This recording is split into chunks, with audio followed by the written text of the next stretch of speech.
What's going on YouTube? Monsterme here, back again with another video. And in today's video, we have Mock Draft 5.0. So I'm not here to waste your time. So without further ado, let's get right into it. Picks 1 and 2, we see no changes with Victor Wembanyama going number 1 and Scoot Henderson going number 2 to the Charlotte Hornets. The San Antonio Spurs get their center of the future and their generational talent in Victor Wembanyama, the 7'5" French beast who can shoot it, defend, rim protect. He does it all. So he's going number 1, and he will go number 1 in everybody's mock draft.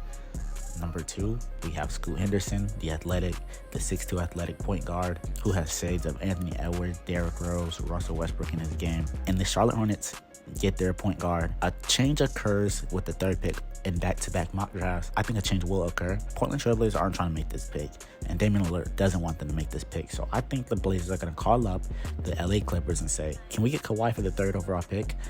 And the whole deal is the Clippers receive the Trailblazers 3rd overall pick, 23rd overall pick, and the 30th overall pick. And the Trailblazers receive the 48th overall pick and the 2023 30th overall pick and a Kawhi deal. Now, the Clippers would trade Kawhi for 1 or 2 reasons. Obviously his health, and 2, he doesn't play enough games for them. And I think this would be a great deal for both sides. Brandon Miller compared with Paul George and Kawhi Leonard compared with Damian Lillard. And I think that's a championship duo right there, Damian and Kawhi. I actually really like that fit. At pick number 4, back to Amen Thompson, the 6'7" point guard who can really defend, stupid athletic, long arms, can't really shoot it. But I think him next to Jalen Green, they can make something work. Now, taking right after him is his twin brother, Ausar Thompson. Now, I usually have Ausar Thompson following these mock drafts. However, I just had a change of heart doing mock draft 4.0 that the Pistons are going to see Ausar Thompson and say he can't pass on him. And I think I had them taking Walker and Cam Whitmore in the previous mocks. But I think Ausar, he's just as talented as those guys. It's just the jump shot's not there. And he can slide into the 3 spot if need be, or slide into that 2 spot and push Cade Cunningham to the 3, because Cade is also 6'8" and he can play that 3 spot. Now pick 6, we have the Orlando Magic. We're taking Taylor Hendricks, the 6'9" power forward out of UCF.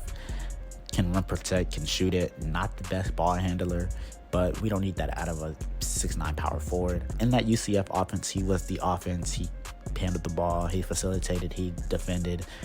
He did it all for UCF, and they weren't a very good basketball team. But if you limit Taylor Hendricks to a role, I believe he'll be able to shine in that role, being a shooter, being a great rim protector, a solid rebounder. At pick 7, we have Cam Whitmore. This is probably the lowest Cam's gone in my mocks, and that's because of the changes that have occurred at the top of the draft.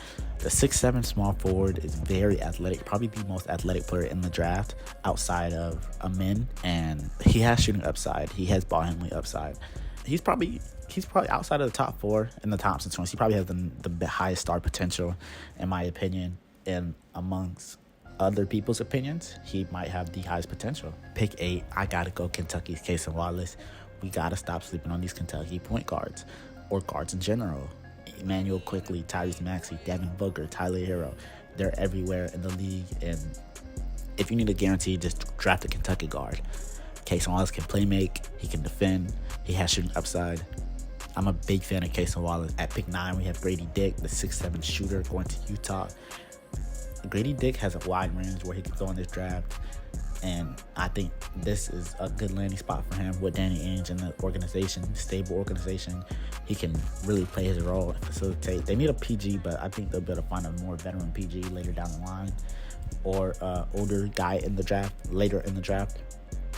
But Grady Dick, the 6'7" shooting guard, can really shoot it, really move without the ball, solid team defender, just solid everywhere around outside of his shooting ability, because that's exceptional. And I think Grady Dick has a fairly high ceiling. At number 10, I have Jarace Walker, the 6'7" power forward who can really defend, really guard. And I think that's something that the Dallas Mavericks really need. A lot of people have been in my comments saying, you've been taking shooters with Dallas, and rightfully so. They need shooters to build around Luka, and that's the problem. They don't have no defenders, and Walker landing to Dallas is a great spot because he's probably the highest rated player. Now at pick 11, I gotta go Jordan Hawkins for my Orlando Magic. Taylor Hendricks and Hawkins are the picks for me for the Orlando Magic, and I told myself I wasn't gonna fall in love with any players from my team, but I think I've been falling in love with these players from my team and the fits that they are. For the Magic, the 6'5" shooting guard can really shoot it off the catch, the curl, the pin down. I said this in previous mocks. He's He's an exceptional shooter on and off the ball. At number 12, OKC is going with Leonard Miller from G League Ignite. He's a 6'10" small forward. He's Canadian. I think he's an OKC player. I think he has the longest plus wingspan. I think he has like a +6 wingspan relative to his height. Those are OKC players, and those are also Orlando Magic players. But I don't think we'll take Leonard Miller just because he doesn't fit the shooting need, but he's a project player that OKC really could develop. Yeah, he's an OKC player. But in 2.0, I had OKC taking Bilal Coulibaly. I could also see them taking him as well. So, you know, I don't know who they're going to take. They're going to take some awkward built, long arm basketball player because that's what OKC likes. Now on to pick 14, I have the New Orleans Pelicans taking Bryson Sabah. Now a lot of people, I've been watching a lot of draft videos and stuff like that, and a lot of people are high on Bryson Sabah from Ohio State, the 6'5" forward, can really score the ball. And I haven't watched much of him, but I think, you know, once I do my due diligence, I'll see why people are really high on Bryson Sabah. But that's all from me, guys. If you guys all enjoyed the video, don't forget to drop a like and subscribe. I'm One Trimmy, and I'm out.